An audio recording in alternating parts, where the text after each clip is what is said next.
படாது, திரையிடப்படாது. இப்ப வந்துட்டேன்ல, போறாரு. இப்ப நாளைக்கு போய் சென்னைக்கு போயிடறேன்ல, எந்த திரையரங்குல தான் ஓடுதுன்னு பாத்துருவோம். தணிக்கை அதிகாரிகள் கவனமா இருக்கணும். ஒரு படங்களை இங்க எடுக்கும்போது சின்னதா ஒரு உரையாடல் வருது. இந்த சாதி சார்ந்தவர்கள் வருத்தப்படுவார்கள், இந்த மதத்தை சார்ந்தவர்கள் வருத்தப்படுவார்கள், பிரச்சனை வரும் சொல்லி நீங்க தணிக்கையில நீக்கிற நீங்க இவ்வளவு ஒரு உலகத்தின் மூத்த இனம், ஒரு பெருத்த தமிழ் தேசிய இனத்தை அசிங்கப்படுத்தி ஒரு படம் வருது. இங்க பிரச்சனை வரும், இங்க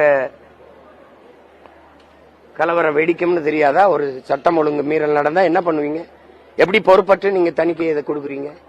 அவன் என் இன மக்களை ராட்சசன்கிறான், அரக்கன்கிறான். அதை சைத்துக்கிட்டு நீங்க அரக்கனா சொல்லுங்க? அறம் சார்ந்து வாழ்ந்துன்ற மறவர் கூட்டத்தை நீ அரக்கர்கள் ராட்சசர்கள் சொல்லிட்டு போவ. வரலாற்று எண்ணில வரலாற்றை திரிச்சு நீ மாத்தி பதிவு பண்ணி வச்சுட்டு போவ.